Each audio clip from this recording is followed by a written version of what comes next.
별을 연구하는 천문학자들이 별을 연구하다 보면 하나님을 믿게 된다고 합니다. 역사적으로 갈릴레오 갈릴레이가 그랬고 코페르니쿠스, 그리고 그 코페르니쿠스가 증명한 그 이야기를 하나님께서는 정말로 그렇게 하셨을까라고 기도하며 그를 증명하다가 태양을 중심으로 행성을 형성하여 타원 형태로 돈다는 것을 발견한 요한 케플러도 그러합니다. 이 요한 케플러가 하나님께 이렇게 고백을 하며 주위 사람들에게 이렇게 말했다고 합니다. 오 하나님, 나는 하나님을 따라서 하나님의 생각을 사람들에게 고백합니다. 우리 천문학자는 우리를 스스로의 영광을 위해서가 아니라 하나님의 영광을 위해서 자연이라는 책에서 무엇인가를 찾도록 허락된 지극히 높으신 하나님의 종들일 뿐입니다. 이러다 보니 그의 마음속에 삶의 기준이 있었습니다. 시편 19편 1절이었죠. 하늘이 하나님의 영광을 선포하고 궁창이 그 손으로 하신 일을 나타내는도다. 이 말씀을 기초로 하여 천문학의 연구에 그의 일평생을 던지게 됐다고 합니다. 별 하나만 보아도 하나님이 계시다는 것을 확신했던 천문학자들, 성경에도 보면은요, 별을 따라간 사람들 있지 않습니까? 동방 박사들이 그 별 끝에서 예수 그리스도를 만나지 않았겠어요? 그래서 천문학자들에게 하나님이 살아계시냐, 하나님이 있냐라고 물어보면 그들은 반드시 이렇게 대답할 것이라고 저는 생각합니다. 별들에게 물어봐. 별만 보면 하나님을 압니다. 그래서 별을 봐야 됩니다. 우리 좌우측에 인사하시겠습니다.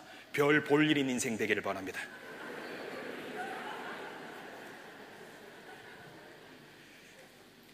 별 하나 속에서 누가 밤하늘에 이렇게 은하수를 펼쳐놨을까? 감탄해야 할 인간들은 하나님이 지금 없다고 말합니다. 진리도 없으며 개인의 행복이라는 인본주의에 의해서 하나님의 살아계심을 인정하지 않습니다. 그러나 보이지 아니하시고 스스로 계신 분께서 자연의 만물들을 통해서 그분이 스스로 자신을 계시하게 하셨습니다. 천하의 모든 것을 보면서 사람들은 우연히 생긴 것이 아니라고 생각하는 그 마음, 정말 이건 누군가 만들었지 않았을까라는 그 마음이 생기도록 하는 신지식을 인간의 마음속에 하나님이 씨앗으로 던져놓았습니다. 문화인류자 학자들이 말합니다. 아프리카의 피그미족 그 부족 중에 가장 작은 부족을 찾아보았습니다. 그리고 호주의 애버리진 중에서 가장 깊숙이 들어가 있는 오리지널 애버리진 찾아보았습니다. 그리고 북미 남주 쪽에 있는 지역에서 찾아가서 아지텍 문명과 그 지역에 있는 인디안들을 깊이 찾아갔습니다. 그들에게 공통된 점은 하나님에 대한 친존재 의식에 대한 보편성이었습니다. 아, 하나님이 계시는구나, 신은 있는 거야 라는 그 마음이 그들 마음속에도 다 존재하고 있었다는 사실입니다. 하지만 인간은 창조주를 만드셨다는 그 사실을 받아들이기보다는 진리를 바꾸어 자연을 숭배하기 시작했습니다. 토테미즘, 애니미즘, 정령 숭배, 무랄로 모든 자연을 만들어 놓은 그 하나님을 경배하기보다는 자연 자체를 숭배하는 인간의 본성이 나타나기 시작했습니다. 진리를 바꾸어 가짜를 숭배하는 사상이 된 거죠. 하나님을 경배하기보다는 하나님의 씨름을 도구로 삼아 하나님을 증명의 대상으로 만들어버리고 하나님을 경배하기보다는 하나님이 있냐 없느냐라고 따지는 이 시대의 문화들, 그리고 하나님 대신에 다른 것을 믿어라 미신적인 형태를 만들어낸 게 뉴에이지 아니겠습니까? 스스로 신이 되려는 인간의 마음, 이 인간의 마음은 아담과 하와에게서부터 벌써 있었습니다. 선악과를 먹는 날에는 네가 정령 하나님같이 되리라는 사단의 음성이 선악과를 먹는 날에는 너가 정령 죽으리라는 주님의 음성보다 크게 들린 겁니다. 그래서 인간은 하나님을 섬기기보단 하나님같이 되고 싶어합니다. 눈이 밝아져 하나님같이 되는 것이 우리의 인생의 행복을 갖다준다고 생각한 것입니다. 이러다 보니 가장 많이 사람들이 섬기는 신이 무슨 신인지 여러분 아시죠? 이 신도 저 신도 아닌 여러분 자신입니다. 내 자신을 섬기는 것입니다. 결국 우상 숭배는 자기를 섬기기 위한 도구입니다. 나의 행복과 번영을 위한 신, 인간의 종착지, 인본주의의 종착지는 인간 숭배가 된다는 말입니다. 인간을 찬양하고 인간을 섬기는 것, 여기에 찰스 다윈이 자기의 진화론을 가미시켰어요. 그래서 이 원숭이가 진화하여 사람같이 된다고 말합니다. 그리고 우리는 사람이 아닌 원숭이에서부터 시작됐다고 가르치면서 우리는 인간의 창조의 능력을 말하고 인간의 진화의 능력을 이야기합니다. 그러나 생각해 보십시오. 하나님 형상 같은 원숭이도 없고 원숭이 형상 같은 하나님도 없습니다. 그런 건 존재하지 않습니다. 우리는 하나님의 형상으로 존재된 이마고 데이, 하나님의 형상입니다. 자연도 인간도 찬양의 대상이 아니란 말입니다. 그래서 오늘 성경은 25절에 이렇게 말합니다. 주는 곧 영원히 찬송할 이시로다. 아멘. 여러분, 주님만 찬양받기에 합당하신 분이심을 여러분 믿으십니까? 그분만 우리의 경배의 대상입니다. 그런데 왜 하나님은 이렇게 인간을 내버려 두셔야만 했습니까?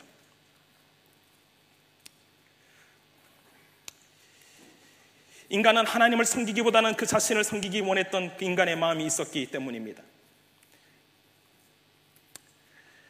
그래서 여러분 아는 바와 같이 하나님께서는 인간을 알만한 지식을 인간들에게 주셨지만 인간은 스스로 자신을 세뇌시켰습니다. 이런 불경건하고 불의에 찬 인간들을 하나님은 18절에 진노로 심판하시기로 하셨습니다. 진노로 심판한 것, 그것도 간단히 끝날 얘기지만 일순간에 호흡을 끊어버리는 그것도 하실 거라고 생각됐습니다. 그러나 노아의 홍수처럼 물로도 심판하지 않으셨습니다. 방주가 지어지는 동안 세상의 사람들을 가만히 내버려 두시기로 작정하셨습니다. 세상에서 가장 불쌍한 사람들이 부모에게 버림받은 아이라고 저는 생각됩니다. 가난하고 배고파도 부모라는 그늘 아래 있으면 여러분 안정감을 가질 수 있지 않겠습니까? 그래서 제가 아이들이 태어나는 곳에서 어렸을 때부터 버려진 아이들이 있는 고아원을 가본 적이 있습니다. 이 아이들이 왜 버려졌을까요? 태어날 때부터 몸이 불편한 아이들이었습니다. 부모가 키우기를 거부한 그 아이들, 그리고 고아원에서 타가소에서 커해지는 그 아이들의 고통은 말로 할 수 없습니다. 바로 부모가 버린 그 아이들을 보면서 하나님이 인간을 버리면 이거와 똑같다는 생각을 해보게 됩니다. 하나님이 우리 인간을 버려두실 때 우리는 어떤 일이 벌어집니까? 하나님이 우리를 놔둘 때 인간은 어떻게 됩니까? 아니, 하나님이 버려두신 이유가 무엇입니까? 우리가 무엇을 바꿔치기 한 것입니까? 첫째로, 창조주를 우상으로 바꾼 것입니다. 사람은 하나님의 자리를 금수와 버러지로 바꾼 것입니다. 새와 동물과 땅에 기는 곤충에 이르기까지 각종 형상을 만들어 놓고 보이지 아니하는 것들을 보이는 것으로 예배하기 시작했습니다. 그래서 23절, 24절을 우리 다 같이 한 목소리로 읽으시겠습니다. 23절, 24절. 썩어지지 아니하는 하나님의 영광을 썩어질 사람과 새와 짐승과 기어다니는 동물의 모양의 우상으로 바꾸느니라.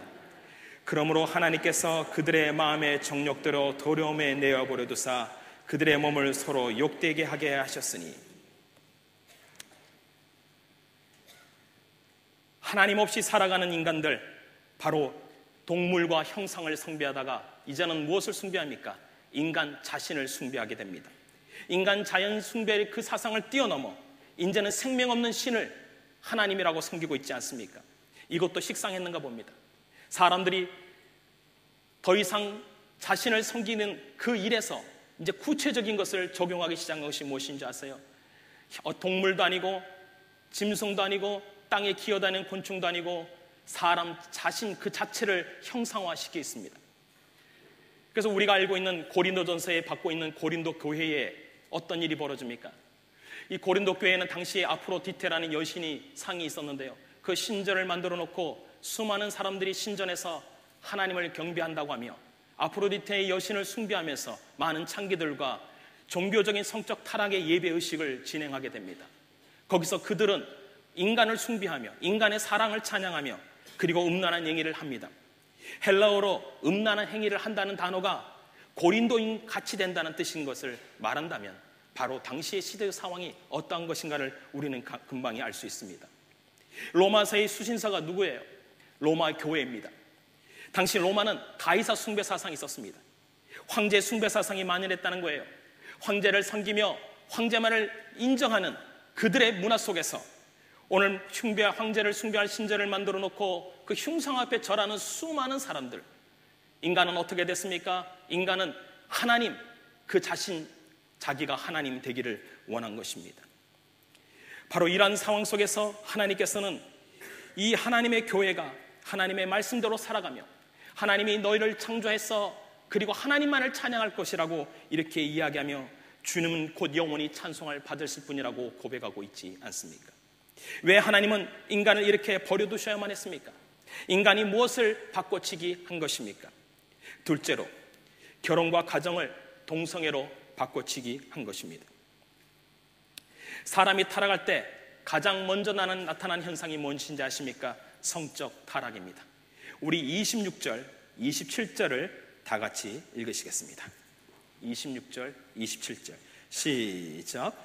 이 때문에 하나님께서 그들을 부끄러운 욕심에 내어버려 두셨으니 곧 그대의 여자들도 순리를 쓸 것을 바꾸어 영리로 쓰며 그와 같이 남자들도 순리대로 여자 쓰기를 버리고 서로 향하여 음욕의 부리듯 하며 남자가 남자와 더불어 부끄러운 일을 행하여 그들의 그릇 때문에 상당한 보응을 그들 자신이 받았느니라. 인간이 가장 아름다워해야 할 하나님이 가장 주신 선물 중에 고귀한 것을 인간이 스스로 파괴하고 쓰레기로 만들어 버렸습니다. 여러분도 아시는 바와 같이 로마의 황제는 수많은 사람들을 거느렸습니다. 처와 첩을 많이 거느렸죠. 노예도 많았습니다. 그런데 그들은 이러한 성적인 욕구를 다른 것으로 풀기 시작한 것입니다. 이러한 기록이 있습니다. 로마 초기에 15명의 황제 가운데 14명이 동성연애자였다라고 기록이 나와 있습니다. 그들은 하나님이 주신 정상적인 방법을 버리고 자신의 육체 욕심을 따라 살게 됩니다. 그래서 성경이 뭐라고 말합니까? 27절 후반절에 저희의 그릇 때문에 상당한 보응을 그들 자신이 받았느니라. 역사가 타키투스에 의하면 이 로마 황제들의 가장 큰 고민은 전쟁도 사람도 아니었다고 합니다. 뭔지 아십니까? 성병이었답니다. 이것을 어떻게 해결할까? 그 방법이 없었다는 거예요. 오늘 우리가 살고 있는 이 호주는 어떠합니까? 동성애가 죄라는 인식을 하기도 전에 동성애가 유전적 성향이라고 사람들이 말하며 그것을 합리화시키고 있지는 않습니까? 물론 우리도 용서받은 죄인으로 살아갑니다. 죄를 미워하되 사람은 미워하지 말아야죠. 우리도 미워하지 않습니다. 다만 동성애가 하나님을 마음을 두기 싫어하는 사람들의 하나님의 결정, 하나님의 버려두심이니까요. 정작 동성애가 하나님의 버려두신 결과라고 우리는 어떻게 할 수도 없고 무엇이라고 말할 수도 없겠지만 오늘 32절에 이런 말씀이 있습니다. 자기들만 행할 뿐 아니라 또한 그 일을 행하는 자를 옳다 하는 죄악을 사람들이 내버려둘 수 있기 때문에 우리는 바울처럼 이 세상을 향하여 말할 수밖에 없습니다. 여러분, 만약에 동성애를 내버려두면 성경의 권위도 내버려집니다. 성경은 동성애를 하나님이 심판하신 죄라고 묘사하고 있습니다. 그러나 동성애를 지지하는 자들은 성경 해석을 자기 편의대로 하고 성경의 죄라고 말하지 한 적도 없다. 그리고 교회도 이를 인정하고 있지 않느냐. 성경의 권위를 짓밟아 버렸습니다. 이러한 현상들은 지금 전 세계 교단들 가운데 일어납니다. 동성애를 받아들이고 인정하는 교단이 점점 늘어나고 있습니다.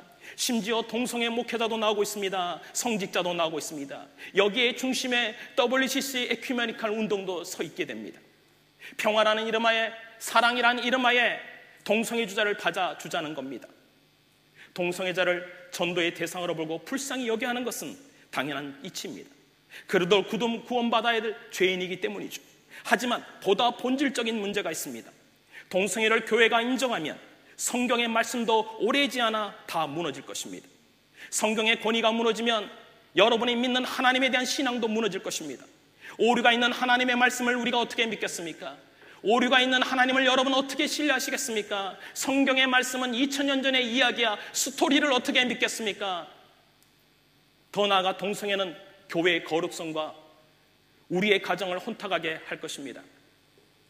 예수님과 거룩한 신부의 교회 관계를 동성애로 바꾸고 흠도 점도 없어야 할 우리의 가정을 더럽히게 할 것은 당연한 이치입니다. 우리의 교회와 가정이 깨진다고요? 성경은 이렇게 말합니다. 에베소서 5장 31절에 32절에 이런 말씀이 있습니다.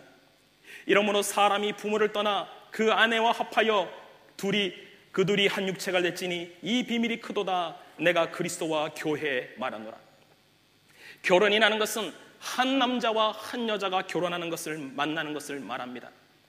이것은 단순한 결혼의 문제가 아닙니다. 신랑이신 예수 그리스도와 신부이신 교회가 만나는 것이 결혼입니다.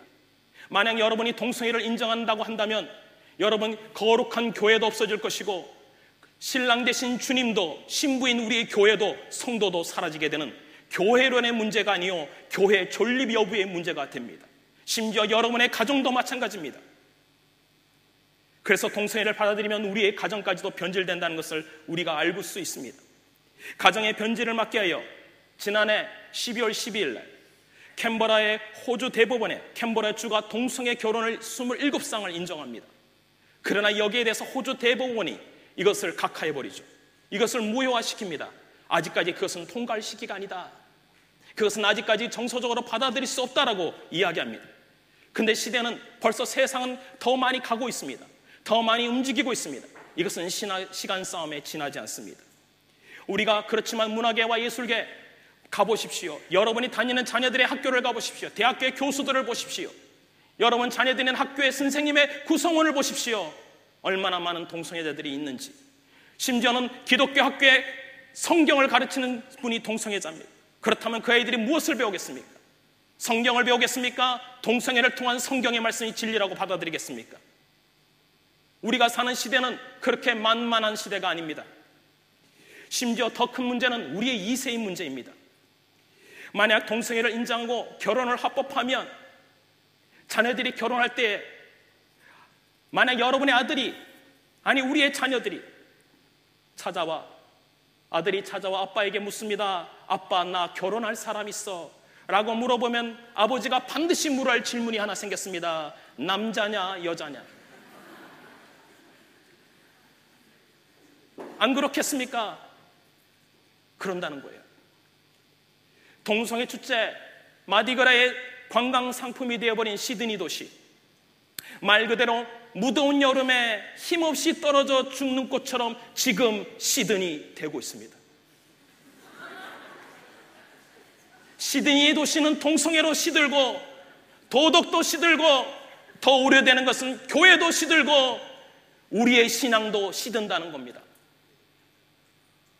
그래서 점점 시들어가는 이 인간들을 향하여, 점점 죄로 시들어가며 죽어가는 인간을 향하여 예수 그리스도께서 십자가에 죽지 않으셨습니까? 저는 확신합니다. 십자가의 볼만이 우리와 우리의 도시를 회복시키실 유일한 희망임을 믿습니다. 왜 하나님은 인간을 버려두셔야만 합니까? 인간의 죄대로 그냥 내버려 두셔야 합니까? 우리가 무엇을 바꿔치기 한 것입니까? 셋째로, 경건한 삶을 부도덕한 삶으로 바꿔치기 했습니다. 28절을 다 같이 읽으시겠습니다. 시작. 또한 그들이 마음에 하나님이 두기를 싫어하며 하나님께서 그들을 그 상실한 마음대로 내버려 두사 합당하지 못한 일을 하게 하셨으니. 28절 이하를 여러분 계속 읽어 내려가다 보면 죄의 열매가 21가지 이상 되는 것을 알게 됩니다. 죄의 목록은 이것만 있는 건 아니겠죠. 그러나 그 밑에를 계속 보면 모든 불의, 추악, 탐욕 이런 것들은 다 정욕적인 죄입니다. 악의, 시기, 살인, 분쟁, 사기, 악독, 수근수근거리는 것, 비방하는 것, 남의 인격을 살해하는 죄입니다. 하나님께서 미워하시는 자, 능욕하는 자, 교만한 자, 자랑하는 모든 것, 교만한 죄입니다. 악을 도모하는 자, 부모를 거역하는 자, 악을 계속적으로 짓는 자입니다. 우매한 자는 성경의 말씀을 위배된 자요, 약속을 어기는 자는 배역한 자요, 무정한 자와 무자비한 자는 냉정하고 잔인한 사람입니다. 이러한 죄의 목록들이 생기는 가장 근본적인 원인이 무엇입니까? 도덕이 없어서가 아닙니다. 성경은 저희가 그 마음에 하나님 두기 싫어하며 라고 이야기하고 있지 않습니까? 하나님께서 저희를 상실한 마음으로 내어버려 두셨다라고 말합니다. 하나님이 없는 것이 죄의 원인입니다. 그래서 바울이 우리가 가진 성경과 다른 히브리어 헬라어 원문 성경에 보면 저희가 싫어하며를 우쿠 에도키마산 이렇게 표현합니다. 상실한 마음을 아도키모눈 이렇게 표현합니다. 이것은 그가 언어 유희를 통하여 자신의 마음을 성도들에게 전달하고 싶어합니다. 원어의 의미를 그대로 반영하는 것이 설교자 의미에 싫어함에 상실한 마음을 이렇게 표현할 수 있을 것 같습니다. 싫어함에 실성하게 두사, 실상은 상실하게 두사. 아시아에 비해 상대적으로 정직하고 도덕적이라고 불리는 서구 기독교 국가들이 지금 더 배교하고 있습니다. 도덕의 문제가 아니라는 것을 보여줍니다. 신앙의 문제입니다. 하나님을 마음에 두기 싫어한다는 것, 마음에 하나님이 없다는 증거입니다. 하나님이 없는 삶에서 나오는 것처럼 18절의 말씀처럼 경건치 않음, 불의, 하나님이 없는 도덕은 무슨 얘기입니까? 경건치 않다는 겁니다. 성도는 도덕을 따라 살아야 되겠죠. 그러나 그것보다도 중요한 것은 경건한 하나님 앞에서 살아야 합니다. 경건의 기준을 두지 않고 인간은 자신의 도덕의 기준을 두고 지금 우리는 살아가고 있습니다. 그래서 사람들이 이렇게 얘기합니다. 남들도 다 그렇게 하던데, 그러면 선인 겁니다. 자신이 옳다고 느끼면 선이에요. 느낌이 좋지 않으면 틀린다고 말합니다. 왜냐고요? 느낌 아니까. 느낌 따라 살아가는 것이 오늘날의 그리스도인이 아니고 세상의 사람들인데 교인들도 똑같다는 거예요. 느낌이 좋으면 선이고 안 느끼면 오늘 은혜가 왜 이래? 오늘은 말씀이 왜 이래? 오늘은 우리 하나님이 없는가 봐. 이렇게 살아가는 것이 교인들 안에도 있습니다.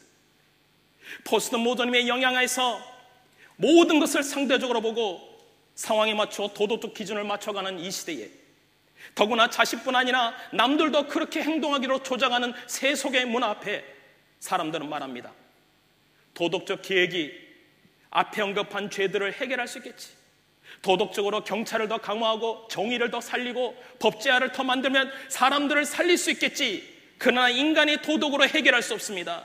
왜냐하면 인간의 마음에 하나님을 두기를 싫어하며 그 끝에는 뭔지 아세요? 인간은 죄를 도덕으로 미화시킬 것입니다. 내가 죄를 짓지만 도덕적으로 문제없어. 인권이야, 사랑이야, 평화야. 성경은 말합니다. 32절에 그들이 이 같은 일을 행하는 자는 사형에 해당하다고 하나님께서 정하심을 알고도 자기들만 행할 뿐 아니라 또한 그 일을 행하는 자를 옳다 하느니라. 개인의 행복을 위해서 우상숭배, 동성애, 성적 타락, 부도덕한 삶은 죄가 아니고 인간의 취향이다라는 얘기입니다. 그렇다면 사랑하는 성도 여러분, 우리는 지금 양 갈림길에 서 있습니다. 하나님 없이 도덕적으로 살아가느냐, 하나님을 모시고 경건하게 살아가느냐, 하나님 없이 살다가 하나님의 진노를 당할 것이냐, 아니면 하나님 안에서 의롭게 살 것이냐, 이것이 문제입니다. 오늘 우리가 읽은 히브리서 1장 18절이 어떻게 시작됩니까? 우리 로마서 1장 18절이 어떻게 시작됩니까? 우리 다 같이 한번 1장 18절을 같이 읽으시겠습니다. 시작. 하나님의 진노가 불의로 진리를 막는 사람들의 모든 경건하지 않음과 불의에 대하여 하늘로부터 나타났느니. 불신앙은 하나님의 진노를 피할 수 없습니다. 불신앙의 모습은 우상숭배, 성적 타락, 부도덕한 삶으로 잘 나타나고 있습니다. 혹시 내가 아직도 이런 데 빠져 있는데 하나님이 나를 징계하지도 않으시고 아무 일도 없고 내 영혼 평안해 하는 분이 있다면 지금부터 내 영혼 불안해해야 합니다. 왜냐고요? 내가 구원받은 것이 진짜인지, 하나님이 구원받지 않은 사람의 버려두는 현상이 이렇다라고 말하는데 나는 아직도 정욕적으로 살고 아직도 성적 타락으로 살고 아직도 우상숭배를 하고 아직도 부도덕한 삶을 사는데 나는 구원받았어. 그 구원의 진정성이 있냐 하는 겁니다. 오늘 성경은 그것이 버려둔 사람의 결과라고 말합니다. 반대로 오늘 교회에 나와 복음을 듣고 자신의 삶이 너무 쓰레기야, 하나님께서 버려두신 자가 아닌가라는 생각이 들어 잘못된 삶을 회개하고 주께로 돌아갈 마음이 있다면 그 사람은 버려진 자가 아닙니다. 바울은 지금 로마서를 불신자에게 적는 게 아니라 믿는 자들에게 지금 쓰고 있지 않습니까? 로마 교회 성도들이 들어야 할 복음의 메시지였습니다. 오늘 이 자리에 하나님 없이 살아온 사람들은 안 계십니까? 교회를 나오고 있지만 마음속에 하나님 두기 싫어하여 죄 짓는 현장에서는 하나님, 그곳에는 하나님을 부르지 아니하며 하나님 교회에만 계세요. 하나님 예배당에만 계세요. 6일 동안은 내 마음대로 살게요 라고 하며 이 자리에 와 계신 분들도 안 계십니까? 그분들은 주님이 필요합니다. 그래, 나 이렇게 버려진 자가 아니지, 나 믿음으로 살아야 될 사람 아니야, 그렇게 하면서 하나님 말씀대로 붙들고 살려고 하는 성도님 계십니까? 이렇게 결단하고 살지만 세상이 우상 숭배 안 한다고 핀잔도 주고 동성애를 미워하는 편협한 기도인, 이기적인 기독교인, 이기적인 동양인이라고 내몰리고 있지는 않았습니까? 세상 사람도 다 이렇게 사는데 좋은 게 좋은 거야. 도덕적으로 부도덕해도 괜찮아. 불경건해도 괜찮아. 이 땅에서 잘 정착만 하면 돼. 남들도 조금씩 속이면서 성공하잖아. 그렇게 사는 것을 보면서 나는 그렇게 살 수 없어. 믿음으로 살려고 할 때 여러분 안에 이러한 진통이 없습니까? 이러한 고통이 없습니까? 이러한 혼돈이 없습니까? 오늘 그런 사람들은 주님께서 다른 갈림길이 있다고 말씀하십니다. 우리가 걸어야 할, 성도들이 걸어야 할 다른 갈림길이 있다고 성경이 말씀해 주셨습니다. 지난주에 읽었던 로마서 1장 16절부터 17절에 이러한 말씀이 있지 않습니까? 내가 복음을 부끄러워하지 않으니 이 복음을 모든 믿는 자에게 구원을 주시는 하나님의 능력이 됨이라. 먼저는 유대인에게요 그리고 헬라인에게로다. 복음에는 하나님의 의가 나타나서 기록된 바 믿음으로 믿음에 이르게 되나니 기록된 바 오직 의인은 믿음으로 말미암아 살리라 함과 같으니라. 주님은 말씀하십니다. 세상을 부러워하거나 복음을 부끄러워하지 말고 모든 믿는 자에게 구원을 주시는 하나님의 능력으로 살아라. 왜냐하면 오직 너 의인아. 여러분, 예수 믿고 여러분이 의인이 되셨습니다. 예수 믿고 하나님의 자녀가 되었습니다. 하나님을 믿는 자녀들이 세상이 약해지고 더 약해지는 그것을 보며 그것을 들어가지 못한다고 부러워하거나 그리고 그렇게 살지 않는다고 고난과 핍박을 당한다고 할 때 주님은 말씀하십니다. 너는 이렇게 살아야 된다. 왜냐하면 내가 너를 의롭다라고 불러줬기 때문이에요. 그렇다면 사랑하는 성도 여러분, 어떻게 우리가 오직 믿음으로만 살 수 있습니까? 복음에는 하나님의 의가 나타났다고 말합니다. 하나님이 우리가 의롭게 하셨다고 말씀하십니다. 그리고 하나님의 의가 누구십니까? 예수 그리스도입니다. 그분을 내 안에 받아들인 사람, 의롭게 산다는 게 무엇일까요? 거짓된 진리를 거짓이 바꾸는 그 진리의 자리를 원래대로 바꾸어 놓는 것이 의로운 삶입니다. 그것이 의인이 믿음으로 살아가야 될 믿음을 옮기는 것입니다. 믿음으로 살아가게 만들어야 합니다. 이것이 그리스도인의 삶이 아닐까요?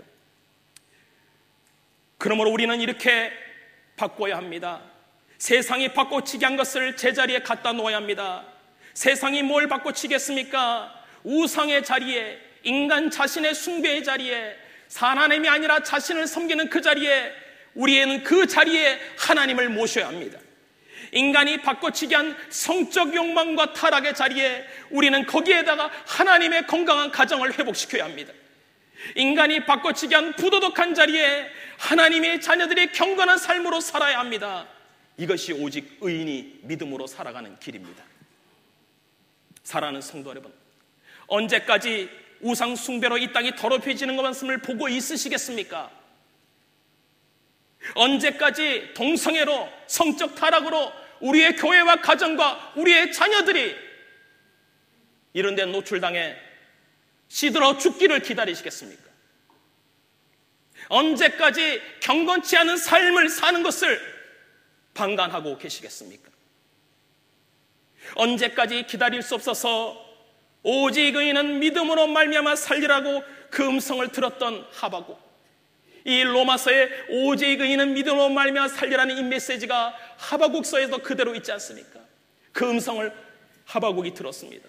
그리고 하나님께 기도하기 시작합니다. 하나님께 부르짖게 됩니다. 하나님이 이런 시대를 보며 오직 의인으로 나를 불렀는데, 나를 구원받는 자녀로 나를 불렀는데, 하나님의 백성으로 나를 불렀는데 나는 어떻게 살아야 합니까? 라고 부르짖는 그에게 하나님이 그의 부르짖음 가운데 이러한 기도의 제목을 주었습니다.